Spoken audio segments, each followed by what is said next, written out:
के मुद्दे मेरे प्यारे बच्चों क्या होने वाला है, मैं लिख लूं गोदान के मुद्दे। मजा आएगा आप लोगों को। गोदान के मुद्दे क्या है भाई? गोदान के मुद्दे। ठीक है बच्चों, तो आप लोगों को आनंद आएगा। आई होप कि आनंद आए। तो चलिए स्टार्ट करते हैं। गोदान के मुद्दे।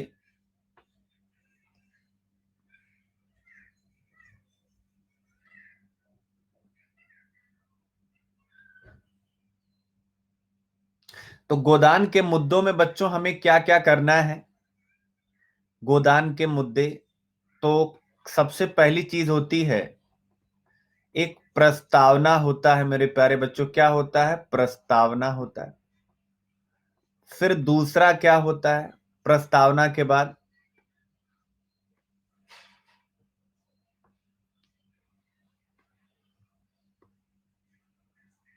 प्रस्तावना के बाद क्या होता है? यानी कथा सार, कहानी।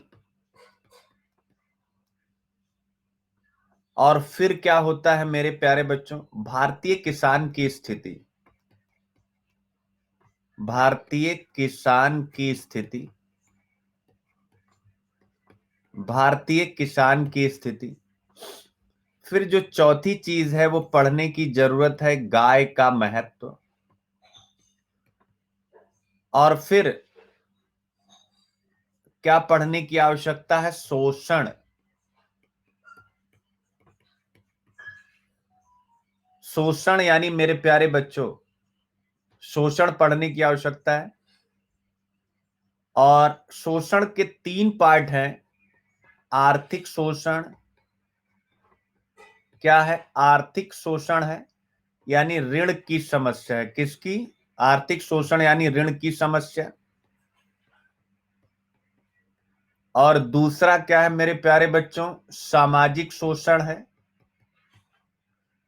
और मेरे प्यारे बच्चों, सामाजिक शोषण के साथ साथ यौन शोषण। आज मजा आ जाएगा इस क्लास में एकदम। यौन शोषण यानी ये लिखा गया। फिर अगला पार्ट इसका हम क्या पढ़ेंगे मेरे प्यारे बच्चों? इसमें राष्ट्रीय आंदोलन। कॉपी पेन आप लोग निकाल लीजिएगा, फ्री हैंड जैसे ऑफलाइन की क्लास होती है। क्या आप ऑफलाइन की क्लास करना चाहते हैं सारे बच्चे? क्या ऑफलाइन की क्लास करना चाहते हैं जैसे हम लोग ऑफलाइन की क्लास लेते हैं? ठीक है, कॉपी पेन निकालिएगा, मजा ला दूंगा। बस केवल इंपॉर्टेंट बातें नोट करिए, बाकी सुनते रहिएगा, कहानी की तरह भी देखिए इतने मुद्दे। तो आज का टॉपिक है गोदान के मुद्दे। राष्ट्रीय आंदोलन एवं स्वराज की चेतना। राष्ट्रीय आंदोलन एवं स्वराज की चेतना, चूंकि ऑब्वियस है साहित्य समाज का दर्पण होता है, तो जैसा समाज में होगा वो साहित्य में आएगा। उस समय राष्ट्रीय आंदोलन का गांधीवादी दौर था, तो ऑब्वियस है वह बातें आनी महत्वपूर्ण थी। फिर इसके बाद अगला पॉइंट यहां पर आएगा, चरित्र चित्रण। यानी जैसे कल हम लोगों ने देखा था, यूपीएससी में पूछा था ना, धनिया का चरित्र। तो चरित्र चित्रण सभी लोगों का जो इंपॉर्टेंट है, मैं एक यानी जैसे धनिया का मैंने कल बताया था, आज होरी का बता दूंगा। तो चरित्र चित्रण मेरे प्यारे बच्चों। और उसके बाद व्याख्या। इसके बाद सबसे इंपॉर्टेंट होता है व्याख्या कैसे लिखें। तो एक छोटी सी व्याख्या, एक ही घंटे की क्लास है, अब आप सोचिए मैं कैसे कर पाऊंगा, लेकिन देखिए कैसे शॉर्ट फॉर्म में करता हूं। और अंत में आपको कुछ होमवर्क दूंगा, यानी होमवर्क यानी घर पर प्रश्न जो आप करेंगे। होमवर्क यानी अभ्यास प्रश्न दूंगा, जिसके बारे में आप, अगर आपके पास टाइम नहीं, आप प्रीलिम्स का एग्जाम दे रहे हैं, तो आप कम से कम सोचेंगे इन प्रश्नों के बारे में। ओके बच्चों, क्लास का पैटर्न मजा आ गया? क्लास का पैटर्न, तो जो बच्चे बाद में आए हैं, क्लास का पैटर्न एक बार बताएं बच्चों। गोदान के मुद्दे ऐसे ही, कल महिला आंचल का कथासार करेंगे, परसों महिला आंचल के मुद्दे, फिर ऐसे ही दिव्या का कथासार, फिर दिव्या के मुद्दे, फिर ऐसे ही महाभोज, क्योंकि छोटा है, कथासार और मुद्दे एक साथ 7 दिन में। उपन्यास खत्म, इसके बाद फिर नाटक पढ़ेंगे, फिर निबंध पढ़ेंगे, मजा आ जाएगा। गोदान के मुद्दे। ठीक है, तो ये सारी कहानियां हैं गोदान के मुद्दे। आइए देखने की कोशिश करते हैं। सबसे पहले बच्चों, प्रस्तावना, यानी प्रस्तावना क्या हो सकता है, या गोदान लिखने का उद्देश्य क्या रहा। अगर हम यहां से स्टार्ट करें, सबसे पहले गोदान लिखने का उद्देश्य, गोदान लिखने का उद्देश्य क्या था 1936 में की कल हम लोगों ने। इसमें भारतीय किसानी जीवन की, जो इसमें भारतीय किसानी जीवन की गाथा अत्यंत हृदय स्पर्शी ढंग से वर्णित की गई है मेरे प्यारे बच्चों, और यह आज भी प्रासंगिक है। यह आज भी प्रासंगिक है। ठीक है, क्या है वह आज भी प्रासंगिक है। और इसे पढ़ने के बाद आप भारतीय किसान की स्थिति, गाय का महत्व, कैसे किसानी समाज में शोषण है, कैसे राष्ट्रीय आंदोलन एवं स्वराज की चेतना, ये सारी बातें आप पढ़ पाएंगे।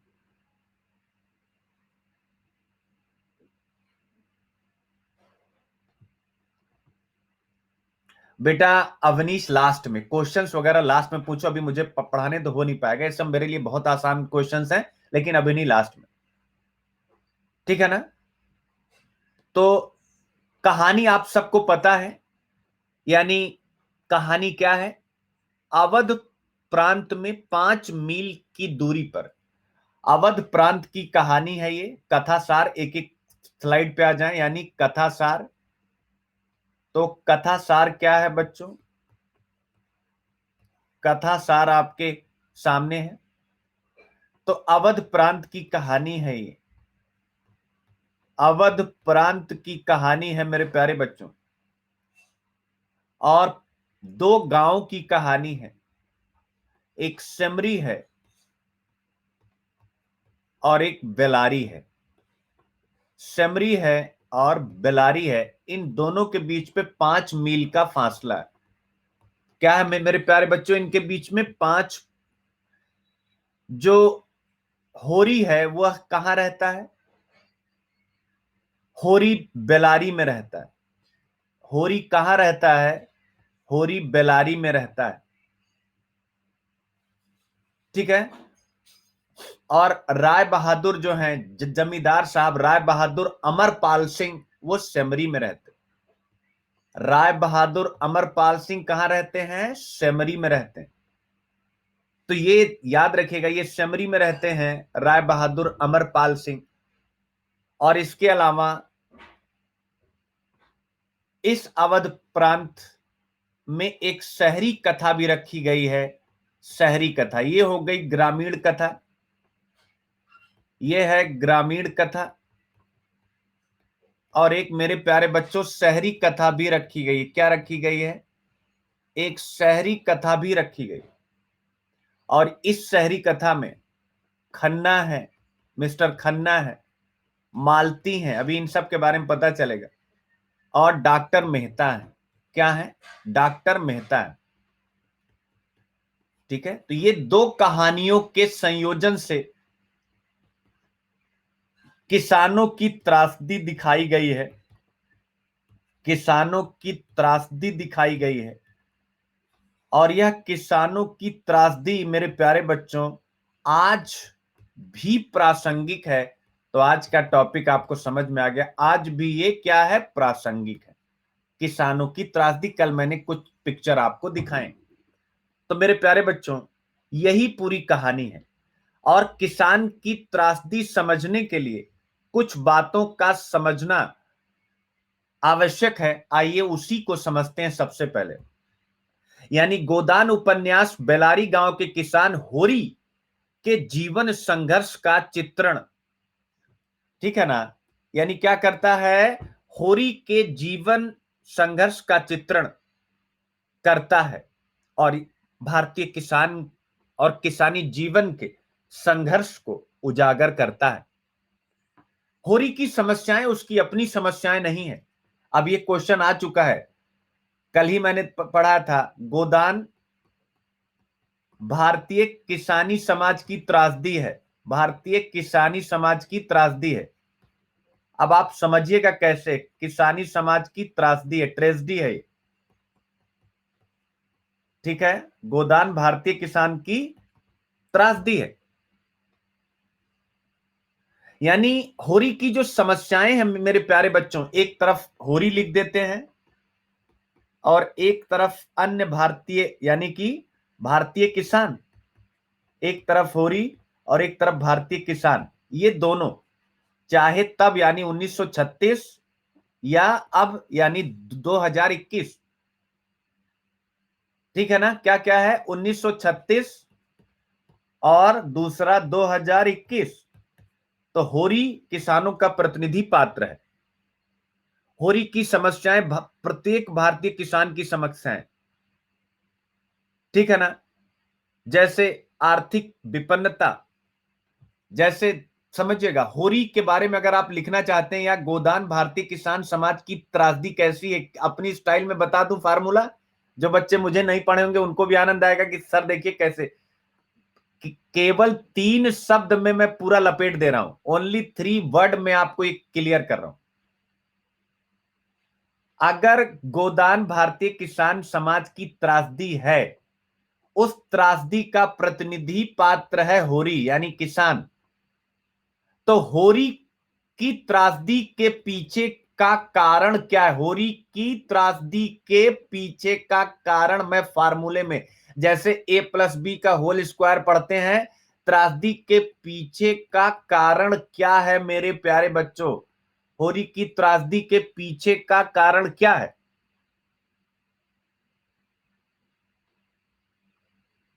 तो क्या है, तो एक फार्मूला लिखिए, होरी की त्रासदी इज इक्वल टू, होरी की त्रासदी का कारण,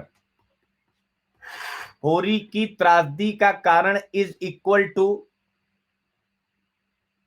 आर्थिक विपन्नता।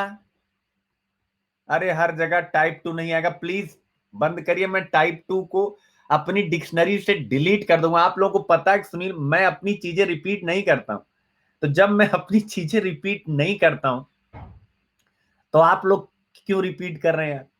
आपको पता है ना कि आप मुझे पसंद इसीलिए करते हैं क्योंकि मैं इनोवेटिव हूं, मैं हमेशा नई चीजें करने में बिलीव करता हूं, ठीक है ना। कोई बच्चा कहता है, किसी बच्ची ने मुझे लखनऊ से फोन कर दिया, यहाँ पे हैं, अगर वो बताएं कि सर आप अपना बाल लंबा रख लीजिए, आप लंबे बालों में बड़े अच्छे लगते हैं, इसमें आप हिंदी माध्यम के टीचर लग रहे हैं। उसने ऐसे ही सीधा कमेंट मारा, एक ही बार फोन आया उसका आज तक, और सीधा उसने यही कह दिया। लेकिन उसको या सभी बच्चों को, ये मैं एक रूप में रह ही नहीं सकता हूं, मेरी आदत ही नहीं, चाहे रूप हो, चाहे फिटनेस हो, चाहे मेरी पढ़ाई हो, मैं हमेशा कुछ न कुछ इनोवेट करता रहता। लाइफ को बोरिंग नहीं बनानी है। ऋतुएं हमें यह संदेश प्रदान करती है। मैं साहित्य का अध्यापक हूं। ऋतु समझते हैं ना, ऋतु, ऋतु समझते हैं ना, ऋतु। तो जो ऋतुएं होती हैं, पतझड़, सावन, बसंत, बहार, तो जो पतझड़ है, सावन है, बसंत है, बहार है, हर एक ऋतु की अपनी इंपॉर्टेंस होती है। हमको उसी हिसाब से अपनी लाइफ में भी कभी पतझड़, कभी बसंत, कभी बहार, ठीक है, ये सारा कुछ लेके आना चाहिए हमेशा, हर एक को, ठीक है। तो आइए, अब टाइप 2 का नाम कोई नहीं लेगा, मैं प्रॉमिस करता हूं आज, अब मैं टाइप 2 का भी विकल्प पैदा कर दूंगा, ये मेरी गारंटी है। आज के बाद आप लोग मेरे मुंह से टाइप 2 नहीं सुने। मैं बोर हो गया हूं यार, टाइप 2, टाइप 1, टाइप 2। जब बेचारा नया बच्चा होता है दुखी हो जाता है कि टाइप 2 क्या है, टाइप 1। अब बेटा खत्म, अब कुछ नया लो, वादा करता हूं टाइप 2 का विकल्प दूंगा मैं, हो सकता है अभी दे दूं, कुछ पता नहीं, अभी मेरे दिमाग में है नहीं, लेकिन काम करते करते आ जाएगा। तो आर्थिक विपन्नता प्लस अशिक्षा प्लस ऋण का बोझ, प्लस ऋण का बोझ, ये तीनों हैं होरी की त्रासदी का कारण। क्या कहते हो, फार्मूला याद हो गया, होरी की त्रासदी का कारण आर्थिक विपन्नता, शिक्षा, ऋण का बोझ। फार्मूला तैयार हो गया। आज भी क्या आज यानी 2021 का किसान, 2021 का किसान मुझे बताइए, क्या आर्थिक रूप से विपन्न है कि नहीं है? 70% किसान है कि नहीं है? पहला वाला। क्या शिक्षा है? हम कहते हैं ना कि भारत में परंपरागत शिक्षा होती है, अशिक्षा, परंपरागत। और फिर हम कहते हैं ऋण का बोझ है कि नहीं है? अरे भैया, ऋण का बोझ है कि नहीं? कभी साहूकारों का, कभी साहूकारों का, और कभी किसका? बैंकों का। तो यही गोदान में बताया गया। ये तीन चीजें हैं, आर्थिक विपन्नता, अशिक्षा और ऋण। ये तीनों मिल करके मेरे प्यारे बच्चों, हर इंसान को लाइफ में चलने के लिए एक बैकबोन की जरूरत पड़ती है। हर इंसान को लाइफ में चलने के लिए एक बैकबोन की जरूरत पड़ती है। और किसानों की भी एक रीढ़ की हड्डी होती है, जिसके सहारे वो चलते हैं। किसानों की रीढ़ की हड्डी को आर्थिक विपन्नता, अशिक्षा और ऋण का बोझ समाप्त कर देता है। ये याद रखेगा। सोसा की तरह मुंह फैलाए ये समस्याएं भारतीय किसानों को निगल रही। क्या कहते हो बच्चों? क्लियर है? Point is clear? तो यही है गोदान 1900। अब कुछ एग्जाम्पल्स हो जाए, अब कुछ एग्जाम्पल्स हो जाए, क्योंकि भाषण से तो काम चलेगा नहीं। गोदान 1936 की रचना, गोदान 1936 की रचना। इसमें उस समय के ग्राम में जीवन की झांकी को प्रस्तुत किया गया है मेरे प्यारे बच्चों। होरी सामंतवाद और पूंजीवाद के शोषण चक्र में, होरी सामंतवाद और पूंजीवाद के चक्र में फंसता हुआ उससे निकलने के लिए संघर्ष करता है। और सामंतवाद और पूंजीवाद के चक्र में, जैसे होता ना गरीबी का दुष्चक्र, वैसे ही वह सामंतवाद प्लस पूंजीवाद के चक्र में फंसता हुआ पूरे उपन्यास में निकलने की कोशिश करता है।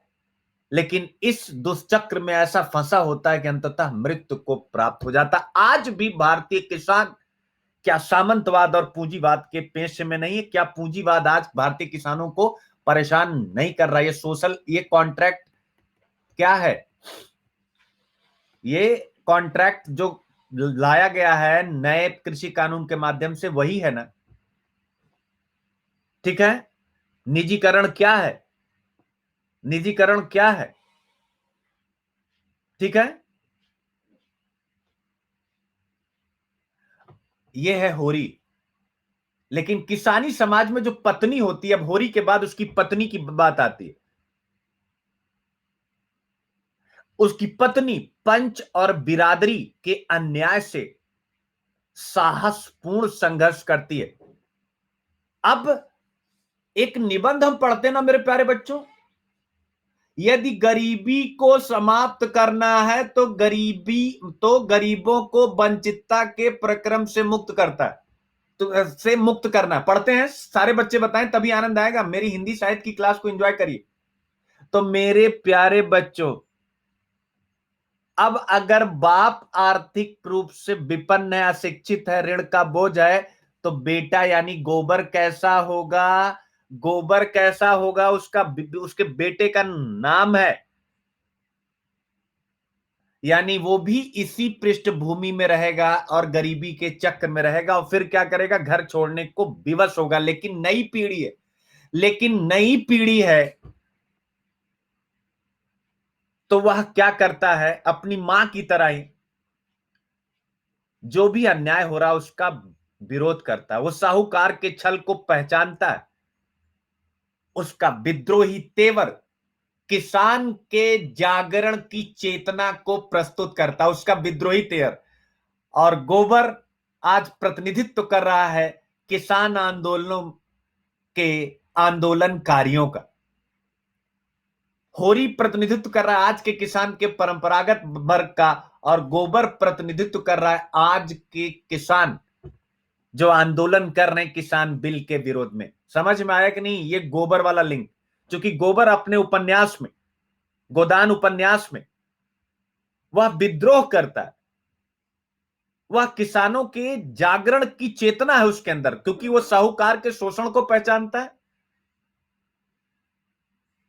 वह पंचायत के शोषण को पहचानता है, वह राय साहब के शोषण को पहचानता है।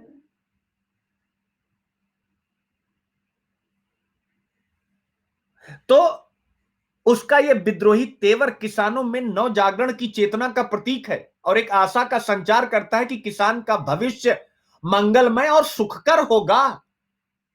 एक संभावना भी है कि गोबर के रूप में, होरी के रूप में दुखांत है यह उपन्यास, लेकिन लेकिन लेकिन लेकिन गोबर के रूप में एक संभावना, एक जागरण भी है कि अगर गोबर की तरह तार्किक लोग होंगे और अपने शोषण को पहचानेंगे तो किसानों का भविष्य सुखकर होगा। मेरे प्यारे बच्चों, पॉइंट इज क्लियर। अब इसके बाद इस किसानी संस्कृति में गांव में रहने वाले लोग किस प्रकार से किसानों का शोषण करते हैं। तो होरी और धनिया को, होरी और धनिया यानी जो भारतीय किसान है, होरी है, उसकी पत्नी धनिया है, एक तरफ ये है और दूसरी तरफ जमींदार हैं, यानी साहूकार है। आज के जमींदार कौन है बच्चों? आज के जमींदार कौन है? अंबानी, अडानी, है कि नहीं है? साहूकार, पटवारी, दरोगा, मिल मालिक, पंच, बिरादरी, बिरादरी की एक प्रबल शत्रु सेना है। क्या है? बिरादरी की प्रबल शत्रु सेना है। अब आप यहां से देख सकते हैं, यानी किसकी सेना है? जमींदार।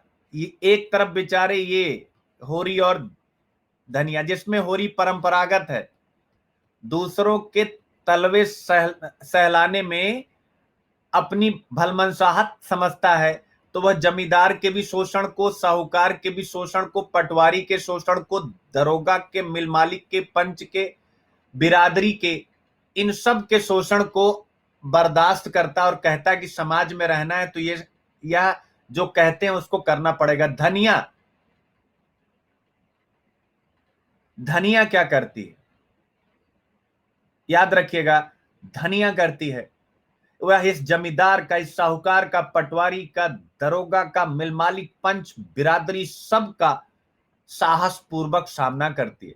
एक निर्भीक निडर पात्र है, महिला पात्र है, जो दिखाता है कि आने वाले समय में महिलाएं भारतीय किसानी संस्कृति का नेतृत्व करेंगी, और करेंगी तो उसका चरित्र कैसा होगा मेरे बच्चों। क्लियर है?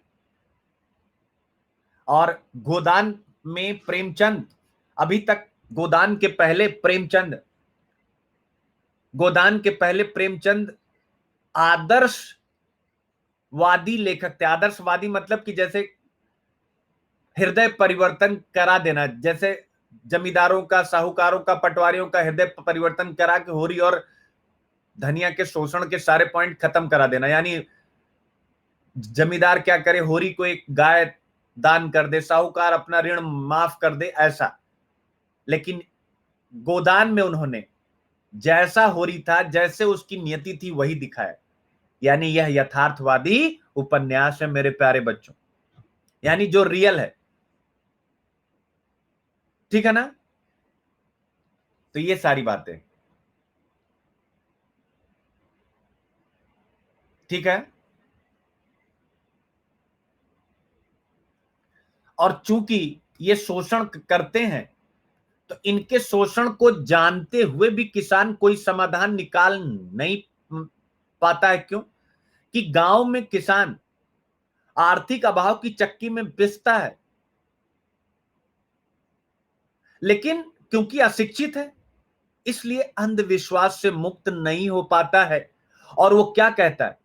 कहता है कि हमारी जो गरीबी है ये पुनर्जन्म के कार्यों का परिणाम है, और जो जमींदार हैं, साहूकार हैं, ये जो अमीर लोग हैं, ये इनके पूर्व जन्मों का पुण्य है। पुरोहित, ब्राह्मण उनको श्राप दे सकता है। तो जब इस प्रकार की किसानी मानसिकता होगी तो उससे मुक्ति कहां है, और अंततः गोदान में होरी को मुक्ति मिलती नहीं है। फिर अगला इसमें और क्या दिखाया गया, गांव में संयुक्त परिवार टूट जाते हैं, भाई भाई पर संदेह करता है। गांव में लड़ाई झगड़ा आम बात है, उसको भी इस उपन्यास में चित्रित किया गया। होरी धनिया को, हीरा पुनिया को, अपनी पत्नी को, कामता भोला को, मथुरा का बाप मथुरा को, गोबर झुनिया को पीटते हैं। पुरुष का नारी को मारना पीटना और नारी का उसे सह जाना, पितृसत्तात्मक समाज का यह नग्न चित्र गोदान में प्रस्तुत किया गया।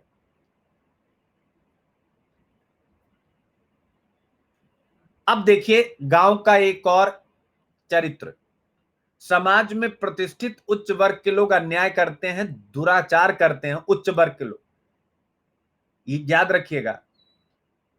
लेकिन अगर ऐसा ही काम गरीब या निम्न वर्ग कर दे तो फिर गांव में पूरा भूकंप ही आ जाता है। माता दीन पंडित हैं, एक चमारिन के साथ रहते हैं। झिंगुरी सिंह राजपूत हैं, एक ब्राह्मणी के साथ रहते हैं। नोखेराम एक अहिरिन को रखे हुए। तब आप समझ दीजिए, यानी चमार जो होते हैं माता दीन के मुंह में हड्डी डाल देते हैं गुस्से में, लेकिन वो 300 रुपया खर्च करके काशी के पंडित से प्रायश्चित करके शुद्ध हो जाते।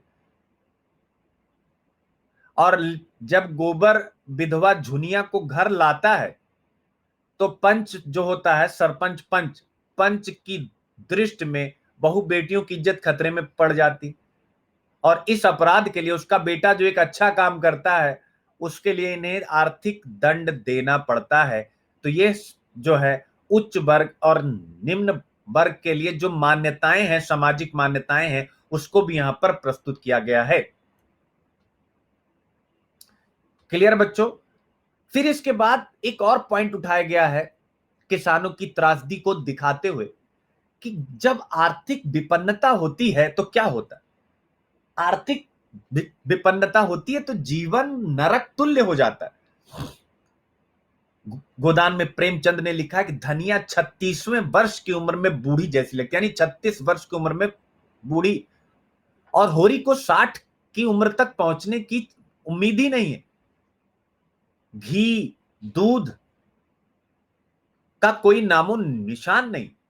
होरी दुखी है कि उसके बेटे गोबर को दूध नहीं मिलता।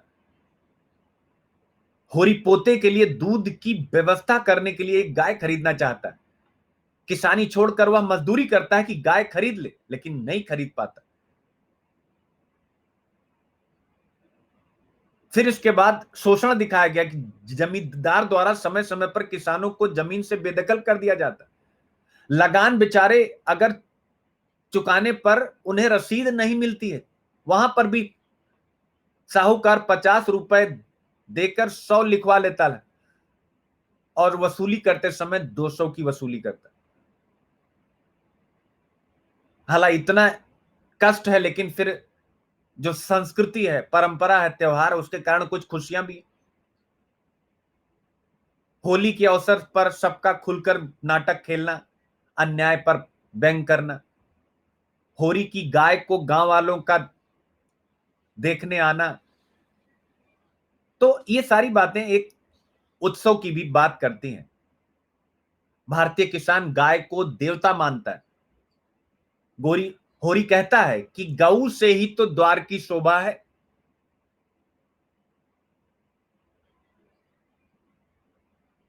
गांव के किसान धर्म के प्रति भी बड़ी निष्ठा रखते हैं।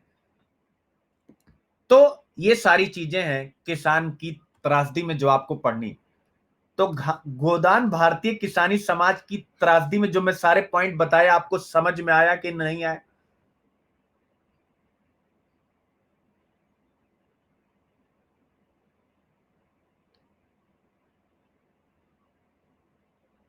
तो देखिए साहित्य यही है, इसी हिसाब से आप लोगों को साहित्य को देखते हुए चलना है। तो यानी हम लोगों ने जो डायग्राम बनाया, उद्देश्य देखा, प्रस्तावना, कथासार, भारतीय किसान की स्थिति अब हम लोगों ने देख ली।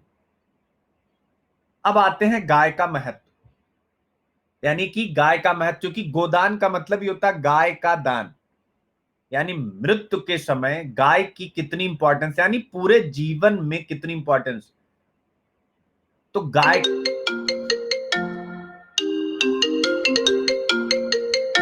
तो गाय महत्व, तो मेरे प्यारे बच्चों गाय का महत्व,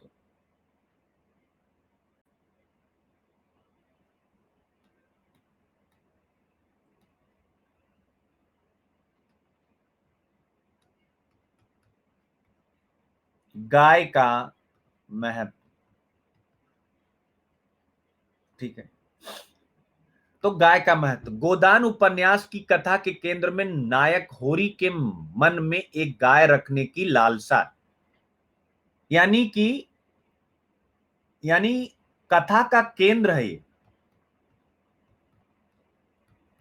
गाय, यानी हर एक गृहस्थ की भांति होरी के मन में क्या था, गऊ की लालसा, यह उसके जीवन का सबसे बड़ा स्वप्न, सबसे बड़ी साध थी, सबसे बड़ी इच्छा थी, ठीक है ना।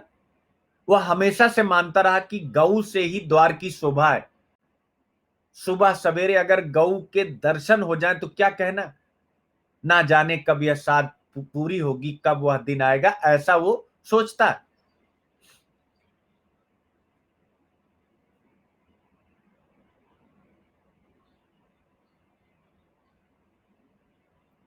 और इसी केंद्र में वह अपने ही गांव के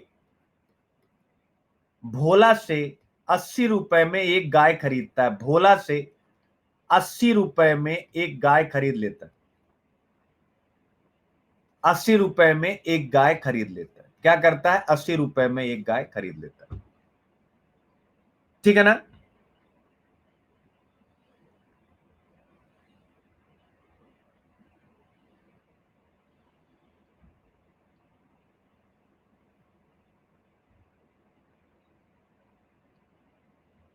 तो वो लेकर के आता है, घर में एक उत्सव की तरह का माहौल हो जाता है, उत्सव, यानी कि होरी को लगता है कि देवी आ गई है, ये कोई गाय नहीं है, ऐसा गाय को लेकर के भारतीय समाज में भाव है। अब एक भाई के घर में गाय आई, अब ईर्ष्या स्टार्ट हो गई, ईर्ष्या किसके, उसके दो भाइयों में, हीरा और शोभा, हीरा और शोभा ईर्ष्या के कारण उसके, यानी ये सब स्वाभाविक है, गांवों में होता ना या शहर में भी, कि आप विकास अपना कर रहे हैं लेकिन तकलीफ दूसरों को हो रही कि ये आगे कैसे बढ़ गया, तो हीरा और शोभा आते नहीं, होरी बुलाता है तब भी नहीं आते, जो ये हीरा है ये आता है और गाय को देख करके ईर्ष्या करता है, ठीक है ना। अब आप यहां से देख सकते, ठीक है।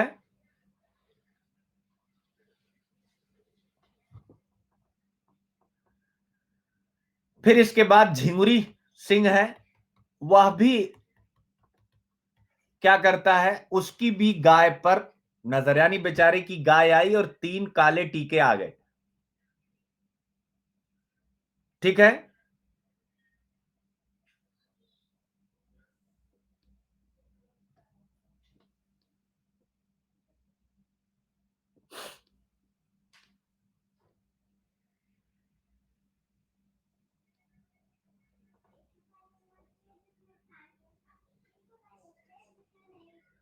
ठीक है, इसके बाद ये हीरा क्या करता है, इस गाय को जहर खिला देता है, गाय मर जाती है, गाय का जो 80 रुपए का कर्जा था वो उतर नहीं पाता है, और अब होरी पुनः गाय कैसे खरीदे उसकी तमन्ना अधूरी रह जाती।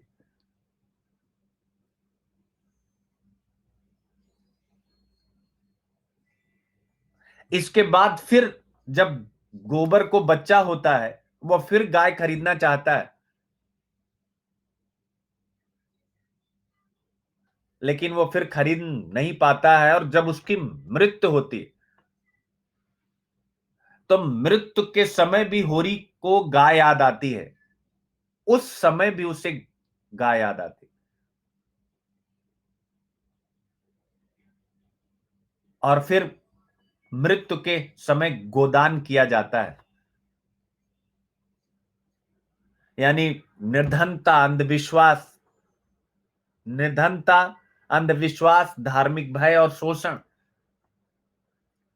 कौन कौन? निर्धनता, अंधविश्वास, धार्मिक भय और शोषण, ये चारों मिल करके होरी की एक गाय रखने की कामना को अपूर्ण रख देते हैं।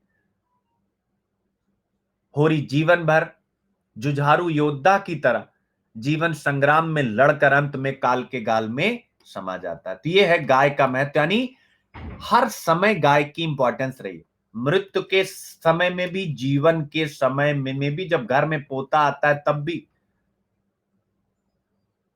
क्लियर है? अब अनिवेश का एक क्वेश्चन है, अवनीश का, इनका क्वेश्चन एक बार मैं लूं क्योंकि ये काफी देर से करें। एक बार अपना क्वेश्चन भेजिए, नहीं तो आप लोगों को लगेगा। ठीक है, फिर आते हैं अगले पॉइंट। बच्चों ये पॉइंट क्लियर हो गया? एक बार बता दिए, गाय का महत्व क्लियर हो गया सब बच्चों को, यानी गाय का महत्व। अब आते हैं शोषण पे। शोषण पे, आर्थिक ऋण की समस्या, सामाजिक शोषण, यौन शोषण। ठीक है, तो राष्ट्रीय आंदोलन फिर इसके बाद देखेंगे। तो बच्चों अब अगला क्या है? गांव का शोषण। अब शोषण, अब आप शोषण पढ़ने जा रहे हैं, यानी अरे यार, और कल हम लोग पढ़ेंगे महिला आंचल, मजा आ जाएगा। शोषण, अभी इसी में आंसर राइटिंग भी कराऊंगा। एक बार पहले उपन्यास, एक बार पहले सारी चीजें पढ़ा लूं, फिर आंसर राइटिंग करा। शोषण, ठीक है ना? तो सामाजिक जीवन तो बताने की आवश्यकता नहीं है कि गोदान में शहरी और ग्रामीण समाज का चित्रण है, या शोषण हम कह सकते हैं, या गांव का सामाजिक जीवन कैसा रहा। गांव का सामाजिक जीवन आपके सामने है। क्या है? गांव का सामाजिक जीवन। तो गोदान में बताने की आवश्यकता नहीं, सामाजिक जीवन तो गोदान में बताने की आवश्यकता नहीं है। ठीक है ना? जो जो अभी आपने पढ़ा, जो जो अभी आपने पढ़ा गांव वाला, वो सारा का सारा यहां पर अपने आप आकर के लग जाएगा, अलग से कुछ भी आपको डालने की आवश्यकता नहीं। ठीक है ना? जैसे गांव में, सॉरी, गोदान में शहरी और ग्रामीण समाज का चित्रण है। ठीक है ना? तो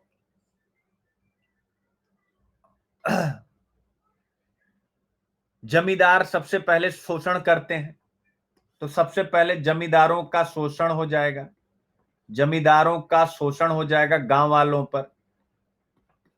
डांड वसूलते हैं, बेगार वसूलते हैं, दस्तूरी वसूलते हैं, शगुन वसूलते हैं, नजराने वसूलते हैं। ठीक है ना?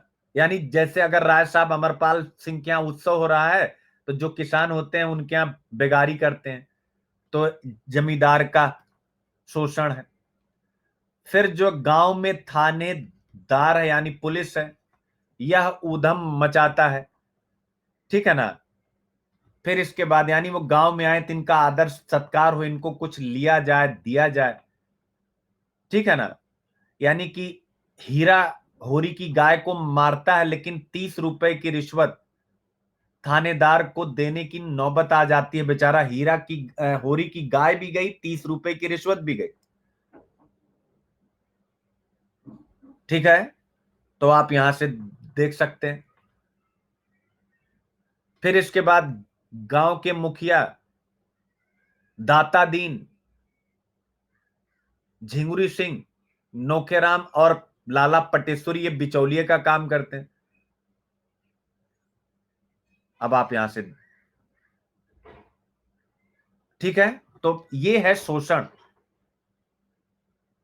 फिर झुनिया को जब अपने घर में रख लेता है जो कि गर्भवती होती, तो पंचायत बैठती और फिर होरी पर 100 रुपए नगद और 30 मन अनाज का दंड लगाया जाता है। अब आप लीजिए, बहू को पटेश्वरी हरजाई कहता है। डांड लगाने वालों में झुंगरी सिंह भी है, और जिनकी 2 पत्नियां हैं। अब आप समझ सकते,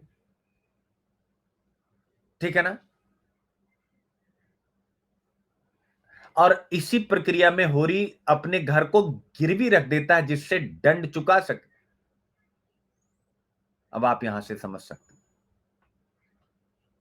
तो कहीं ना कहीं ये जो पूरा शोषण है, जमींदार, पुलिस प्रशासन, वो यहां पर दिखाया गया। क्लियर है, ये सारी बातें यहां पर दिखाई गई। तो जो आपने पीछे पढ़ा किसानों की त्रासदी वाले पॉइंट में, वही सारे पॉइंट यहां पर आ जाएंगे। ठीक है बच्चों, बहुत ज्यादा डीप में जाने की आवश्यकता है। फिर इसके बाद यौन शोषण भी है, गांव का सामाजिक जीवन। इसके बाद फिर यौन शोषण भी है, सेक्स उत्पीड़न, यानी ऊंची जाति का छोटी जाति की स्त्रियों के साथ गलत यौन संबंध रखने में अपना अधिकार और दंभ यहां पर दिखाया गया।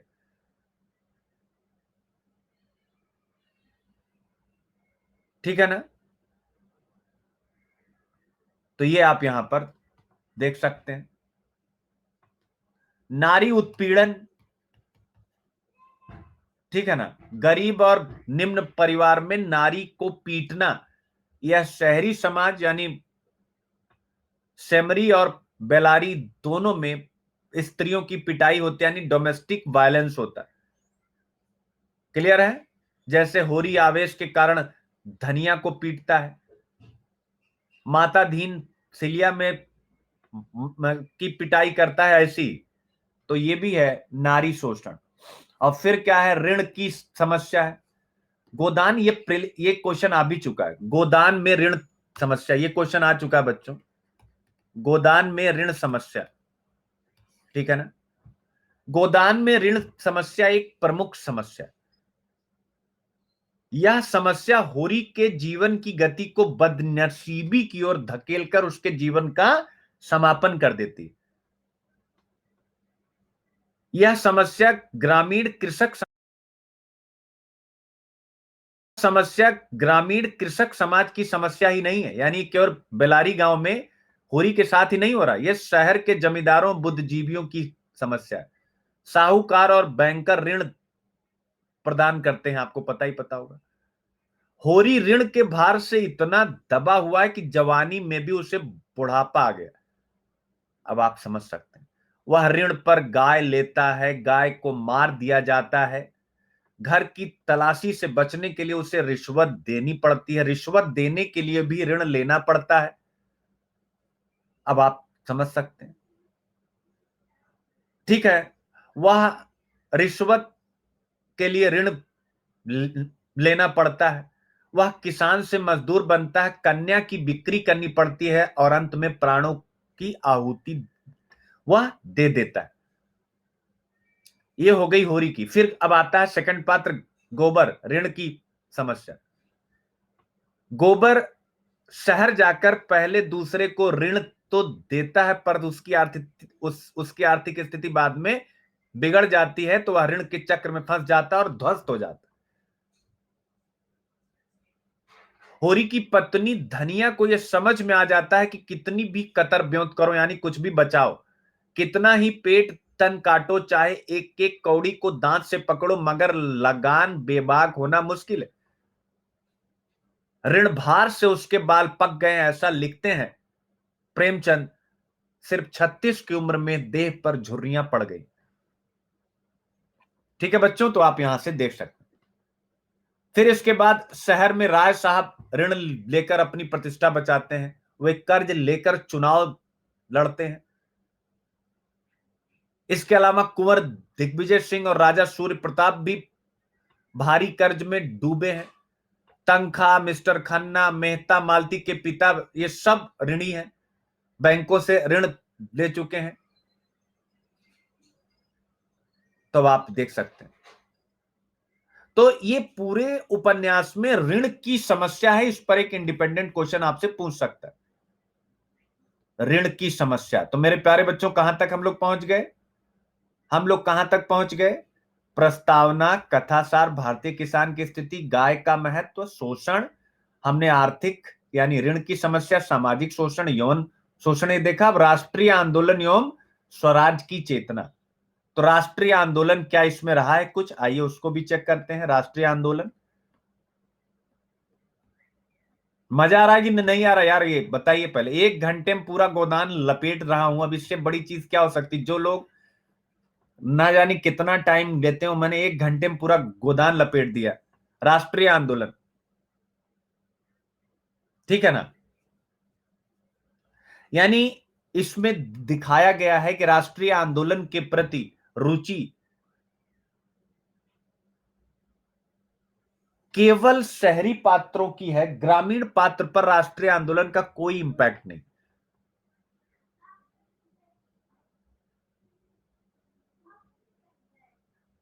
केवल मतलब शहर में जो शहरी पात्र हैं वहां पर राष्ट्रीय आंदोलन की चर्चा है, गांव की कथा यानी बेलारी में इसकी चर्चा नहीं है। केवल धनिया का एक स्टेटमेंट है, केवल धनिया का एक स्टेटमेंट है जिसमें स्वराज की बात यानी सुराज की बात आती है। सुराज यानी स्वराज की बात आती है, यानी कि धनिया गांव के मुखियाओं का षड्यंत्र का पर्दाफाश करते हुए एक स्टेटमेंट देती है, उसी में आता है ये हत्यारे गांव के मुखिया हैं, गरीबों का खून चूसने वाले, सूद ब्याज, डेढ़ी सवाई, नजराना, घूस घास, जैसे भी हो गरीबों को लूटो, उस पर सुराज चाहिए। अब देखिए आ गया, उस पर सुराज चाहिए। जेल जाने से सुराज नहीं मिलेगा, सुराज मिलेगा धर्म के न्याय से, यानी जब आप धर्म पर चलेंगे तब। तो यानी ग्रामीण में एक बार आता है, यानी सुराज का जिक्र आता है राष्ट्रीय आंदोलन का। इस कथन के अलावा और किसी ग्रामीण पात्र के मुंह से सुराज की बात नहीं कही, ठीक है ना? तो यही आप यहां पर ध्यान कर सकते हैं। तो शहर में जो है, जो राय साहब हैं, जो जमींदार हैं, ठीक है ना, तो इन्होंने जेल की यात्रा की थी, ठीक है, काउंसिल के मेंबर थे, उसको छोड़ करके इन्होंने सत्याग्रह संग्राम में जेल भी ये गए, ठीक है ना। लेकिन इसके पीछे इनका उद्देश्य जेल जाना नहीं था, इनका उद्देश्य था कि सरकार और आसामियों से अच्छा संबंध बनाए रखा जाए, इसलिए ये गए थे जेल। मिस्टर खन्ना भी जेल गए हैं, ठीक है ना। तो मिस्टर खन्ना भी जेल गए, लेकिन ये भी दिखावटी, लेकिन गए हैं। मिस मालती भी जेल गई, वहां वह नगर कांग्रेस कमेटी की सभा अध्यक्षा चुनी जाती हैं। कुंवर नारायण भी लुक छिपकर राष्ट्रीय आंदोलन में भाग लेते हैं, ठीक है ना। यानी लुक छिपकर, खुले रूप से कुछ भी नहीं। मिस्टर तंखा भी राष्ट्रीय आंदोलन की चर्चा कहते हैं, ठीक है ना। मिर्जा खुर्शीद भी नेशनलिस्टों का समर्थन करते हुए दिखाई पड़ते हैं।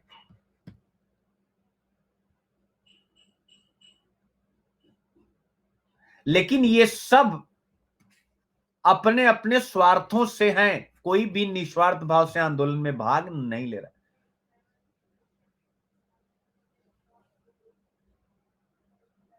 ठीक है। तो आप ये देख सकते हैं। तो राष्ट्रीय आंदोलन भी मैंने करा दिया, मैंने राष्ट्रीय आंदोलन भी करा दिया बच्चों। अब आता है चरित्र चित्रण। क्या आता है? चरित्र चित्रण। तो कल मैंने धनिया का बताया था, आज होरी का बता देता हूं। और हाल आप पढ़ ही चुके हैं, चरित्र चित्रण में बताने की आवश्यकता क्या क्या होती है किसी भी चरित्र का। चरित्र यानी जैसे अगर हम होरी के बारे में बातचीत करना चाहें, होरी, तो होरी का चरित्र आप कैसे दिखाएंगे? होरी तो सबसे पहले भाई उपन्यास का नायक है, नायक है, और इसकी स्थिति मैंने आदि से अंत तक आपको बता दी है। आदि से अंत तक यानी अंततः मृत्यु को प्राप्त होता है।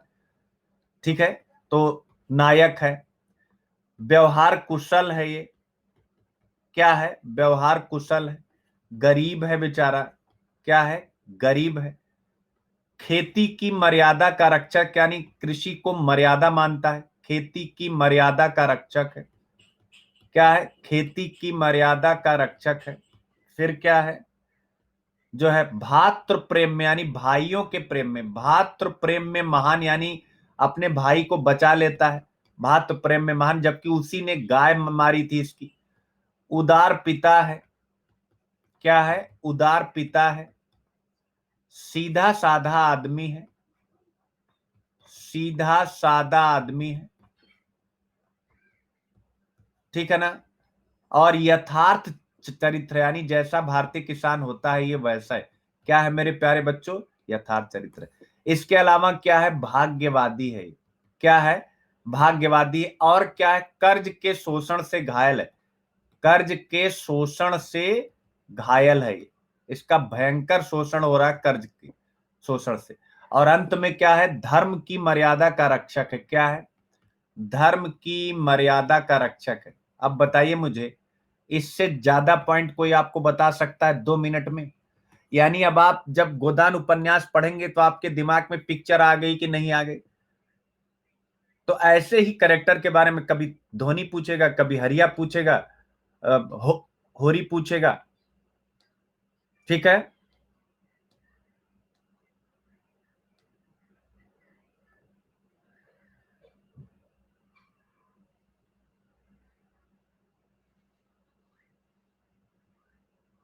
सरस्वती दुबे, बिल्कुल। अगर मेरा पढ़ाने का तरीका पसंद आया है तो बच्चों, पिछली बार प्रदीप कुमार द्विवेदी 2018 में आईआईटीएन है वो, और उनको 344 मार्क्स हिंदी साहित्य में आए थे। तो सरस्वती दुबे अगर आप करना चाहते हैं तो आप कर सकते हैं, यहां से किसी को परेशान होने की आवश्यकता नहीं। तो ये हो गया मेरे प्यारे बच्चों चरित्र। अब इसमें केवल एक चीज रह जाती है, व्याख्या। कल मैं 5 मिनट में एक व्याख्या आते ही करा दूंगा। अब उन बच्चों से बात करना चाहूंगा जिनके क्वेश्चन थे, या जो यूपीएस जो एडमिशन लेना चाहते हैं हिंदी साहित्य, मुझसे पढ़ना चाहते हैं। मेरा बैच स्टार्ट होने वाला है रिसेंट हिंदी साहित्य। आप फटाफट न्यू बैच, बिल्कुल ब्रांड न्यू बैच, ये मेरा तीसरा बैच होगा। मैं बैच नंबर 1, बैच नंबर 2, यानी 2 बैच मैं करा चुका हूं, ये मेरा तीसरा बैच होगा। बिल्कुल नया बैच नंबर 3, ये बिल्कुल न्यू बैच है। बिल्कुल न्यू फाउंडेशन, जीरो से, जिनको कुछ नहीं आता हिंदी, ये उनके लिए। ठीक है। पेपर 1 इस बार एकदम देसी स्टाइल में। हाँ, प्लस वाले जा सकते हैं, प्लस वाले सारे बच्चे जा सकते हैं। बुक वगैरह मतलब साक्षीरल, क्या नाम भैया? साक्षी राय। बुक के लिए मेरे प्यारे बच्चों आप जाइए let's crack UPSC CSC Hindi पर, हिंदी साहित्य ऑप्शनल पर। कौन सी जो है क्या बोल सकते हैं, कौन सी बुक क्या है, वो सब है यूट्यूब पर। Rahul, God bless. ओह स्वर्ग बच्चे, कैसे हो मेरे बच्चे? गॉड ब्लेस मेरा बच्चा, कैसे हो यार? हाँ, बुक लिस्ट है सब। अवनीश, मैं तुम्हारे क्वेश्चन लूंगा बेटे, तुम लिखे रहो सारे क्वेश्चन। और मेरे लिए सब बहुत आसान है। तुम्हारे क्वेश्चन मैं किसी दिन आस्क मी एनीथिंग यही कर दूंगा और कर लेंगे। ठीक है ना? हाँ, ऐसे पर भी लेंगे, लेकिन अभी पहले हिंदी साहित्य मुझे करना है। अभी केवल हिंदी साहित्य। हाँ बच्चे, राहुल कुमार, मेरा नोट्स, मेरे बच्चे मेरे नोट्स वैसे नहीं है। इधर देखो सारे बच्चे, अगर मुझसे अच्छा नोट्स इंडिया में कोई दे दे, जिनको आप नंबर 1 मानते हो, तो आप क्वेश्चन उठाएंगे। मुझसे अच्छा नोट्स किसी का नहीं पूरी इंडिया में, मैं खुद कह रहा हूं ये बात। विद 1000 क्वेश्चन आंसर, मैं वैसा नहीं हूं। आएंगे आप तो आपको नोट्स सारा मिलेगा। सब मिलेगा। ठीक है बच्चों,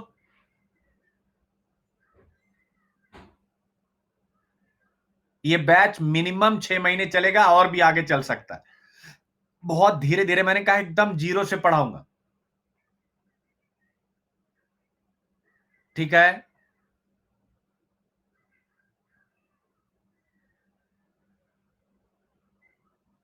नहीं आज से नहीं, मंडे से हो। डोरेमोन, साक्षी नहीं नहीं, मेरे नोट्स काफी बेटा, बुक मत पढ़ो क्योंकि बुक बहुत ओल्ड टाइम पे लिखी गई, कोई मतलब। बेटा अभी कॉल कर लेना पूजा। ये बेटा 13 मई से स्टार्ट है।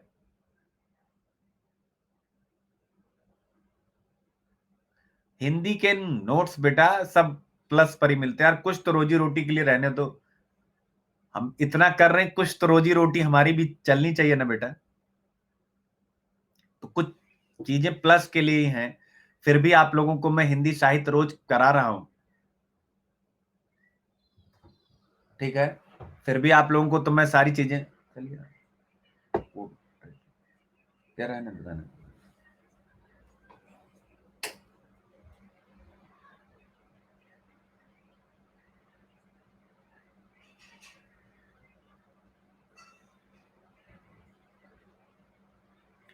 आस्था राजपूत अगर हिंदी हिस्ट्री में कंफ्यूज है, मैं कहूंगा हिंदी लीजिए। अगर मुझे आप लोग अपनी लाइफ में थोड़ी सी भी इंपॉर्टेंस देते हैं,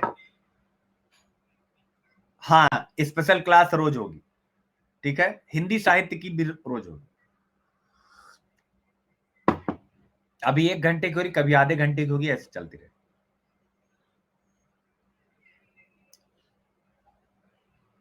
जो बच्चे मुझ पर विश्वास करते हैं, अगर मैं कह दूं हिंदी और हिस्ट्री में हिंदी लेना है तो ठीक है, तो आपको वही करना है। ये बेटा ये डिस्काउंट डिस्काउंट यार जो मिलता मिलेगा ऐसा मत पूछा करो, बड़ा मुझे अटपटा लगता है। आप एडमिशन के लिए भरिए, जो आएगा आप भरते जाइए, इसके लाइव कोड यूज करिए, बस बात खत्म। 10% आपको डिस्काउंट मिलता है। ठीक है बच्चों।